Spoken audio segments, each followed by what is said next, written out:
Hi all, and welcome to video 3 for the devlog for my game, The Wizard Game. Today I'm going to be covering the main hook of my game, which is its diceless combat system. For anyone new, I'm designing a wargame that for now I'm calling The Wizard Game. It'll be a miniature agnostic skirmish game, just like my first game, Illyria. One of the goals is to have a unique combat system, one that's about controllable input randomness. So for most games, combat outcomes are determined by dice rolls. There are many different ways to do this. You could roll one or multiple dice, you could have different numbers of dice rolls, you could even have custom dice. A number of game designers I've seen take pride in this. Like, for example, I've seen devlogs where one of the first big announcements they have is what kind of dice they'll be using, rather than, like a neat or novel game mechanic.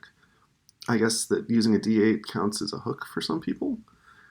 And don't get me wrong, I like rolling dice, but sometimes it feels unsatisfying. Like, when you get a critical hit in Dungeons & Dragons, it's not because you did something smart or skillful, it's because you lucked out and rolled a 20. I sometimes wish the combat could feel more like a video game. Like, to get a strong hit or combo or a dodge in a fighting game, it requires skill, and also a bit of outthinking your opponent. Or at least that's what I've been told. I usually just panic and start button mashing. There are a couple of games I've seen actually simulate the give and take of combat, Moonstone and Lost Worlds. Yomi does this too, but for simulating a fighting game rather than a wargame.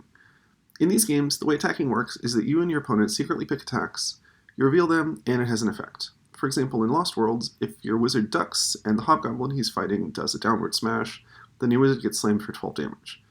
I've really loved this because it brings out the strategy of a fighting game without the need for quick thinking that I was never very good at. My one critique, which I'll cover later, is that these games can be kind of complicated. So that brings me to the Wizard Game's combat system. When you want to attack your opponent, you and your opponent both secretly choose one of 3 colored tokens, you each have a set, representing fighting styles. You then reveal them at the same time. If the tokens differ, you score a hit, and if you picked your color, it's a critical hit. If they're the same, it's a block, and if both of you picked the defender's color, then it's a critical block. And every creature has their own hit and block effects. If an ogre gets a critical hit, they get to attack again. If a wraith gets one, they get to heal. This means that every attack is not just a series of dice rolls, but an interesting choice. For example, as the attacker, do you try for a critical, knowing that your opponent is likely to block? Or do you play neutral? Or do you play your opponent's color, hoping that they won't expect it? And how does your opponent's block ability impact this? There are 3 things that I really love about this combat system. First, it's really fast. For example, here's like a sped up version of how attacking works in Warhammer. First, you look up your character's stats along with the defender, then you calculate what you need to hit, then you roll some dice, then you probably reroll some misses because of some ability. Then you look up a chart to determine your chance of wounds, maybe add some or subtract some numbers from that. Then you roll some dice. Then you re-roll them because of some other ability. Then you calculate an armor save. Then your opponent rolls some dice, and then they probably either re-roll them or roll some more dice for a secondary armor save. And then a result of all of this is you do like 2 damage. Okay, here's a real-time version of what an attack looks like in the Wizard Game. Alright, so my ghost is going to attack your goblin. Remind me again, what's his block ability? Oh yeah, that's right, he damages me. Okay, cool. Alright, okay. Alright, I'm ready. You? Yeah? Okay. 1, 2, 3, go. Ooh, I hit you, and I hit you with a blue. That means that's a critical. So I deal 3 damage, and if your goblin dies, then I get to turn him into a ghost. This might be the fastest combat system I've seen in a wargame. Like, I've heard a game designer once say they wanted a game where swinging a sword in the game takes as long as swinging a sword in real life, and I think this accomplishes that. Second, I love the system because it's simple but deep. The core of the system is, can I guess what my opponent will do so I can counter them? You get the same thing in the Lost World or Moonstones, but there's so many more options that you need access to a whole different system in order to play. For example, if your opponent is going to make a thrust attack, then there's no action called counter thrust or anti-thrust. You need to know that it's countered by a sweep and cut or high guard. In addition, you need to know each of these interactions to even guess if your opponent will play thrust in the first place, or if they'll play one of the many other things. In my game, the effects and counters are obvious. Like, if you know your opponent is going to play blue, you just block them with blue. Some people like the extra level of detail in those other games, and if that's you, play those games, by all means. Honestly, everyone should play them. They're amazing. But my game is meant to be sort of a distilled version of this. One that gives you the thrill about thinking your opponent without sort of any of the extra mental load. On the other extreme, you sort of get this outthinking your opponent thing in rock, paper, scissors, but that game feels just kind of boring. I think the problem is that it's symmetrical, that all the options have the same risk and rewards, so it just feels like a random guess with nothing to go off of. In my game, each choice has a different risk and reward, and this makes it a tiny bit more complex, but it's so much more interesting just because you have so much more to go off of. Last, I love the system because it makes every hit feel earned.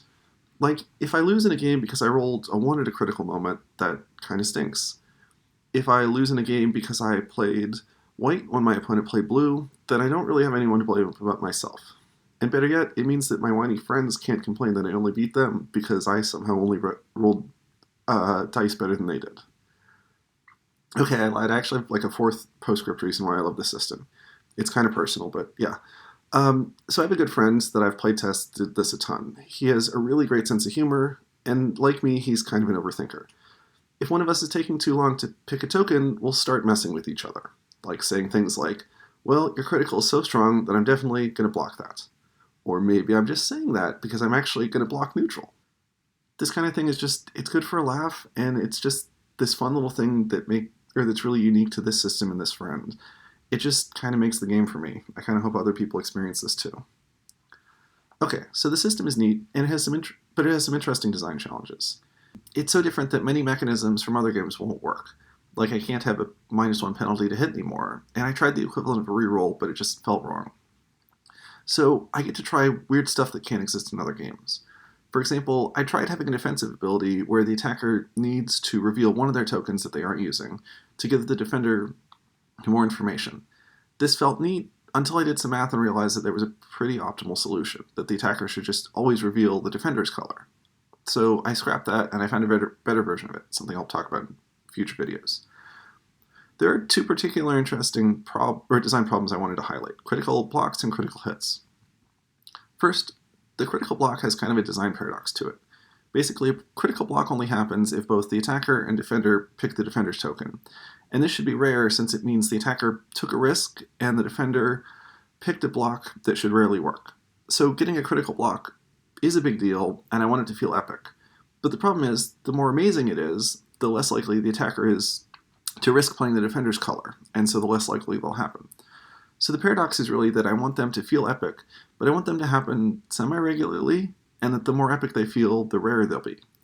So for now, I'm trying for a compromise where they feel medium epic, so that they're not too rare. But I need to be tracking how often they happen. Second, I need to make sure that critical hits are always meaningful. Like I said, this game is more interesting than rock, paper, scissors because every option has a different risk and reward. But if the options feel the same, this breaks down. So for example, I've tested having characters who deal +1 damage on a critical hit. And this is really good until they get into a situation where a normal hit is enough to kill the enemy.